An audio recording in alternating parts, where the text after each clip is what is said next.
So good morning, or whatever time it is for you, and welcome to Philosophy Live.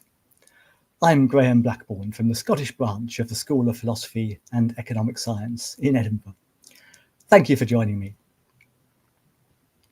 When we think of cosmology, we probably envisage stars and galaxies, which scientists study objectively using powerful telescopes and other instruments, leading to a picture of the universe beginning with a big bang billions of years ago.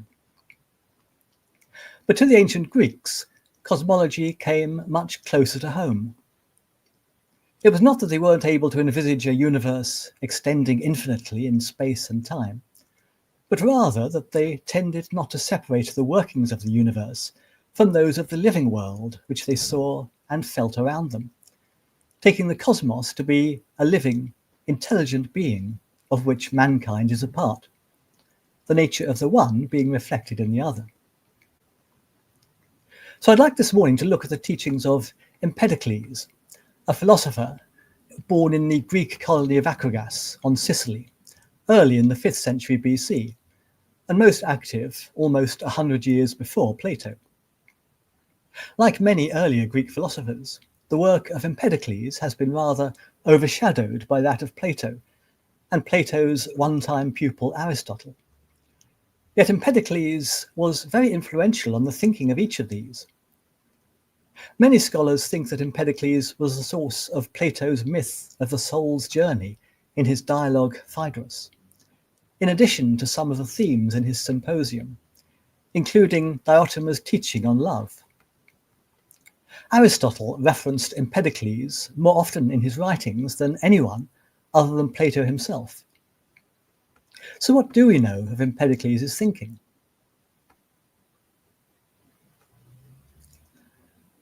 Until recently, it was thought that Empedocles wrote two very different books, or in fact poems, since he composed not in prose, but in hexameter verse.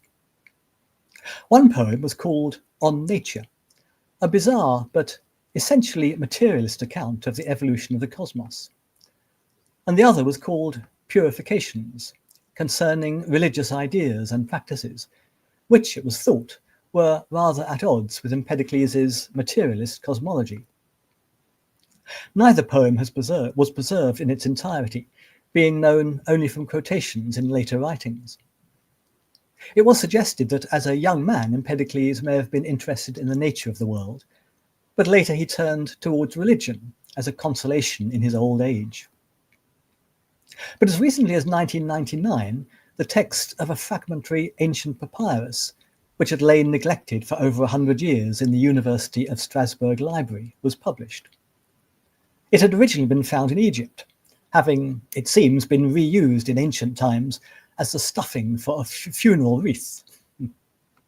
You can see its fragmentary nature from this picture of a portion of the papyrus. 52 separate fragments were found, and its reconstruction was a painstaking achievement, helped by the fact that hexameter verse requires a defined series of long and short syllables, essentially forming 6 beats in each line, which constrains which Greek words can come where in the poem. What astonished scholars was that the Strasbourg papyrus showed that Empedocles had not written 2 poems, one cosmological and one religious, but that the religious themes were intertwined with his cosmology, and that his universe seems to have been a sentient being in which living creatures play an essential part.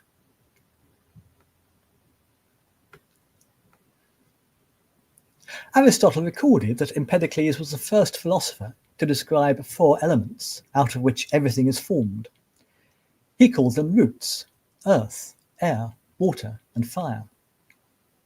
This may seem a naive view of the world, although the roots essentially comprise solids, liquids, and gases, with fire representing energy or light. Empedocles occasionally called air ether. The 2 words are the same in Greek as in English, but the Greek air was moist and misty, usually down close to the earth, while ether was the dry, fiery upper atmosphere, closer to the sun and stars, which is how it came later to be synonymous with space. Yet Empedocles named each of these roots, out of which everything is made, as gods. All things, he wrote, have wisdom and a share of thought. In addition to the four roots, Empedocles' cosmos had two further eternal principles, love and strife. For a long period, Empedocles wrote, many tens of thousands of years, love is in the ascendant, gradually bringing everything together as one. Ultimately, it is all brought together by love into a single yet unlimited sphere, united in love, to form a god, which Empedocles named Spiros, the sphere, writing, he was on all sides equal and entirely without limits, round Spiros, rejoicing in his circular solitude. And so much remains riveted in the dense hiding place of harmony, round Spiros, exulting in his joyous solitude.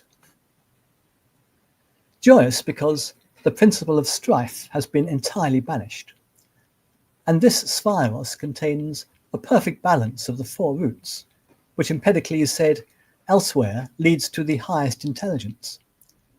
So the Spiros is full of love, joy, and intelligence or wisdom. But in time, what Empedocles called baleful strife re-enters.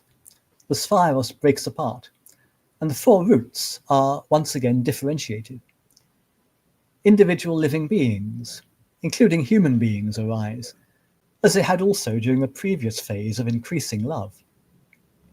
Every creature is ensouled, and on the death of each creature, its soul may depart and wander for a time through the cosmos before entering another body. Empedocles says that, as for me, once I was already both a youth and a girl, a bush and a bird, and a sea-leaping, voyaging fish. Empedocles taught that over the course of many incarnations, it's possible to work towards purification of the soul, so as to become godlike. Indeed, he says that he was once a god, but he had been banished for his misdeeds to wander through the cosmos. Most people, though, he writes, are distracted by trivialities and cannot make the mental effort required.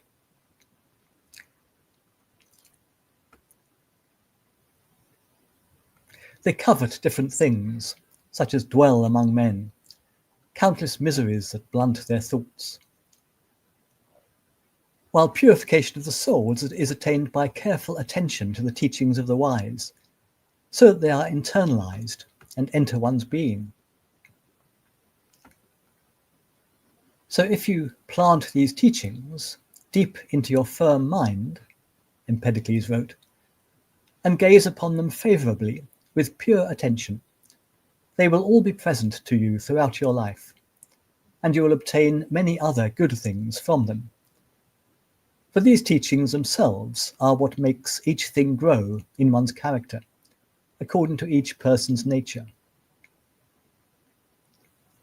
So although the cosmos will continue on its everlasting progression from the dominion of love to that of strife and back, Empedocles seemed to imply that it is possible for the individual to embed the teachings of the wise within the being, so that love is cultivated within, no matter what the condition of the world, and one becomes more godlike in the image of the Spiros, full of joy and divine intelligence.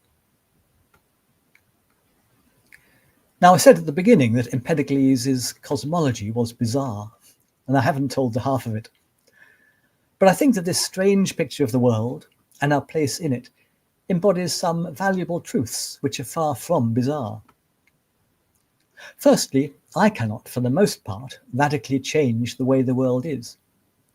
Sometimes I find myself surrounded by love, and at others I may be beset by strife, and much else besides. But that doesn't prevent me from seeking, as Empedocles might have put it, to purify my soul, to become myself a wiser and more loving and compassionate person, more godlike.